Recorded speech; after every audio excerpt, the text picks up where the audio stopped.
ఎప్పుడు కూడా ఇంత దారుణం జరగలేదు. నా చిన్న అమ్మాయి 2వ తరగతి సెకండ్ క్లాస్ చదువుతా ఉంది.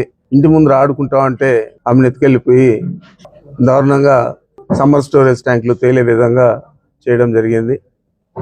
మరి వాళ్ళ తండ్రి అజమతుల్లా గారు దీని మీద చాలా బాధపడుతూ ఉన్నారు. వైఎస్ఆర్ కాంగ్రెస్ పార్టీ ఖచ్చితంగా ఇలాంటి సందర్భాల్లో ఆ కుటుంబానికి అండగా ఉండేదే కాకుండా ఈ రాష్ట్ర ప్రజలకు కూడా మేమున్నాము అని చెప్పి జగన్మోహన్ రెడ్డి గారు 9వ తేదీ పుంగనూరు పట్టణానికి రావడం జరుగుతూ ఉంది.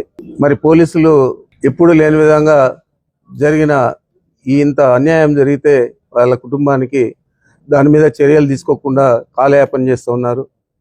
సీసీ ఫుటేజీలు కూడా లేవంటూ ఉన్నారు వాళ్ళ తండ్రి గారు. అదేవిధంగా పోస్ట్ మార్టం రిపోర్ట్లో కూడా ఏమి వచ్చిందో ఇంకా మాకు తెలియదంటూ ఉన్నాడు.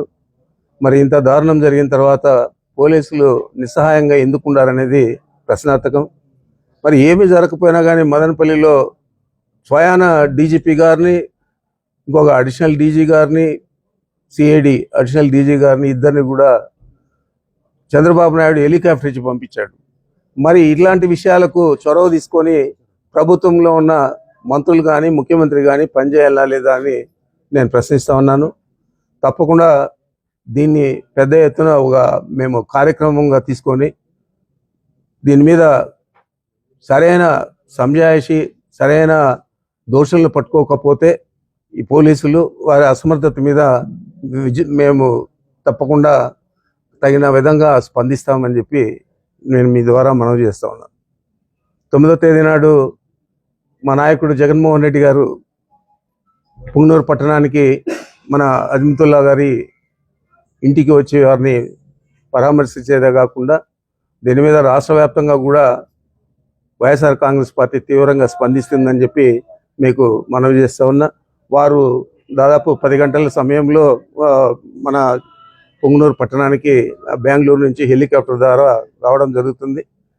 వీళ్ళ ఇల్లు సందర్శించిన తర్వాత వీళ్ళతో కొంతసేపు మాట్లాడి మంచి చెడ్డలన్నీ కూడా కనుక్కొని ఆ తర్వాత తిరుపతి బయలుదేరి వెళ్ళి విజయవాడకి వెళ్తారు. మరి ఆయన కార్యక్రమం ఇది. అందరూ కూడా మన పార్టీ శ్రేణులందరూ కూడా దీన్ని పెద్ద ఎత్తున తీసుకొని మన నాయకుడిని మనం అందరూ కూడా ఆహ్వానించే విధంగా వీరి గృహానికి మనం చేరుకోవాలా. మనం ఎవరు కూడా లోపల వాళ్ళకు వీళ్ళ భార్య పిల్లలు ఉన్నారు, వాళ్ళందరూ కూడా ఫ్రీగా జగన్మోహన్ రెడ్డి గారితో మాట్లాడే విధంగా మనం అవకాశం కూడా కల్పించాలా. ఈ విధంగా మనం తొందరగా